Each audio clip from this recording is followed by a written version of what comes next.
Сәлеметсіздер ме, құрметті оқырманым, әңгімені тыңдамас бұрын мені жоғалтып алмас үшін маған тіркеліп лайк басып қолдап кетіңіздер. Өлген қызды зорлаған.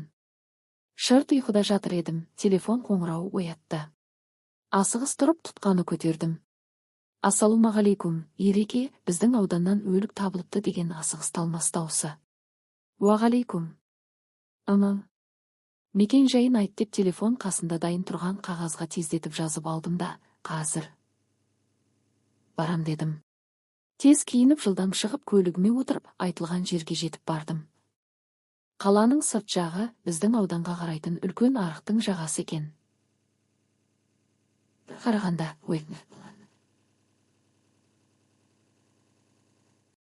қастарына жақындадым.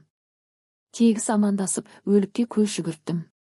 Жастау әйел адам, көзі бақырайған қалпы ашылып қалыпты, тамағында жіңішке бау тәрізді жіп, кофтасы жыртылған, шалбары бір аяғынан толық шешілген, іш киімсіз.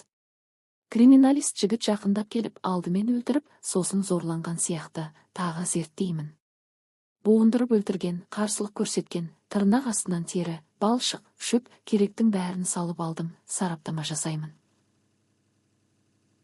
Міне қара, мына жерде қылқындырған тәрізді деп сәл ары таман жерді көрсетті. Мынаны қара деді. Жер кәдігіндей тебіліп қазылып кеткен, шөптер жолынған. Әйелдің бір аяқ киімі сол жерде қалған, сосын жанындағы шөптер жапырылып бері тартқан тәрізді. Бүкіл нәрсені ойыммен суреттеп қарап тұрмын.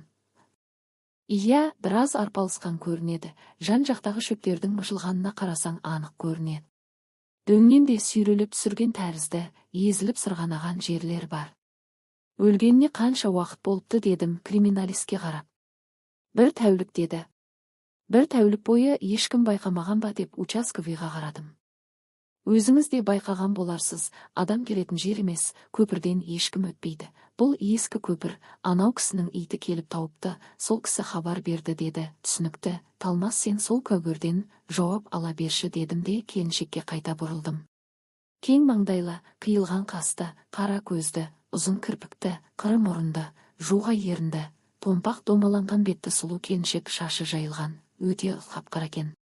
Саусағында бірі неке жүзігі, екіншісі үлкен көзді, 2 сақинасы бар, мойнында алқасы, құлағында сырғасы бар, бәрі сары түсті алтынға ұқсайды.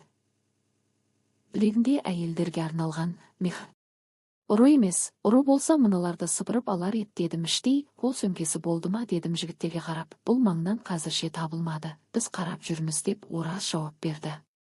Іздеңдер, қалт жібермеңдер дедім, таң да бозарып атып келеді, дөңнен көтеріліп төбеден төмен қарай қарап тұрмын, бұл жерге қалай келген, немен келген деп жолдың үстімен ары бері жүрдім, қаладан біршама алыстау, оңаша жер. Бұл жерге көлікпен келді ме? Жаяу да келе алады, бірақ ол үшін бірге келген адам танысы болу керек. Күн сәулесінен төгілген жарық барлық жерге жайылып, көпірдің үсті анық көріне бастады. Жан-жақ анық көрінді, көпірдің үстінен бірдеңе анықтау мүмкін емес. Жігіттер өз көліктерін толтыр тастапты. Ереке, мәйітті алып кетсек деді криминалист. Басымды изедім. Қайта оралып мәйітті көлікке салғалы жатқанда бетін ашып тағы бір қарадым. Қас сұлудың өзі, 1 тәулік жатса да, әдемілігін жоғалтпаған, бақырайып ашық қалған көзі денеңді тітіркендіреді, сонымен жұмбақ өлім, аты жөні белгісіз келіншек жасы шамамен 29-30 аралығында, бойы 1,67 келген, азиялық келіншек. Бірден іздеу салғандарды қарап шықтым, осы 2 тәулікте ешкім бұл келіншекті іздемеді, ешқандай арыз түспеді. Көрші аудандарға да сұраныс жасадық, жақын күнде ешкім іздеу салмапты. Жұмбақ. Бұл кім? Неге 2 тәулікте ешкім іздемейді? Сайын Сейфуллин көшелеріндегі жезөкшелердің бірі ме дейін десем, сараптамада жыныстық қатынас тек өлі денеге болғанын айтты, алдымен өлтірген, не үшін өлтірді? Қаланың барлық аудандарына ескерту жіберіп, бұл келіншекті анықтап алмақшы болдым. Еш жерден бұл келіншекті іздеген жан жоқ, ешқандай іліп алар, ойға салар, күшін таба алмай дал болдым. 1 тәулік өтіп барады, түк таппай бастықтан сөзде естіп кабинетіме келдім. Келіншектің фотоларына тесіліп қарап көп ойландым. Түрі анық көрінген фотоны алдым да оразға бардым. Ореке, мына фотоны рейдерге апар, теледидардан дереу үзбей көрсетсін. Фул ақпарат десін. Баша жиі хабарласын, Телефон наған адам хабарласын ізін суытпай тұрғанда ұстауымыз керек дедім. Ораш жылдам шығып кетті. Мен бөлмеме келіп басқа шаруалармен айналысып кеттім. Екінші тәуліктен асып барады, бір келіншек қоңырау шалыпты. Біз салған фото суреттен өлікті таныпты. Тездетіп келіншекке өзім бардым, қасымда Талмас бар. Көрші ауданда кіші көшеде елеусіз жерде орналасқан дүкен екен. Аласа бойлы толық сары келіншек қарсы алды. Амандасып өзімізді таныстырып болған соң, дәмелі, біз не себеппен келгенімізді түсініп тұрсыз ба? Нақты болмаса да түсінем. Сіз фотодағы келіншекті танығаныңыз анық па дедім. Мен теледидардан көргенде шошып кеттім. Расымен Құралай ма, емес пе деп неше мәрте қарап, Құралай тұрған үйге қоңырау шалып едім. Деді, сосын сіздерге қоңырау шалдым. Мүмкін ол емес шығар деп көзі бақырайып, ерні дірілдеп сұраулы көзбен бізге қарай. Құралай дедіңіз бе? Тегі қалай? Қай жердің қызы?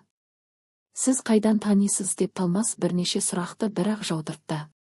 Келіншек сәл сасқалақтап жуытынып алды да, иә, Құралай, ол құрбым, біз бір ауылданбыз, тегі Сәрсенқұлова, Алматыға бірге келгенбіз, ол шаштараз, мен сатушы болып кеттік деп көзінен жасы аға отырып, бөтей ары таман шағын шаштараз бар, сол жерде жұмыс жасайды, мен бардым, ол жұмысында жоқ деді, саусағын шошайтып терезеден даланы нұсқап.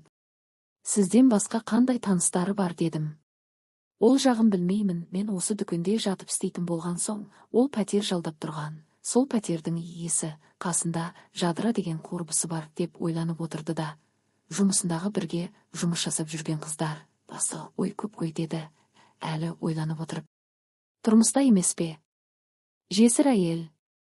Бір қызы бар, 3 жыл бұрын күйеуі суға батып кеткен. Қызы енесінде деп тағы ойланып кетті. Неге ойлана бересіз деді Талмас, оған не болды? Фотода нақты ештеңе жазылмаған, тек кім таниды деп дереу хабарласуын өтінген. Құралай қайда? Оған не болды деді көзінен жастары домалап. Неге жыладыңыз? Сіздер келген соң бір жамандықтың болғанын ішім сезіп отыр, өзімді ұстай алмай отырмын. Өзі аман ба деді сұраулы көзбен Талмас екеумізге кезек-кезек қарап. Өкінішке орай фотодағы қыз қайтыс болған, біз өлі денесін таптық дедім мен.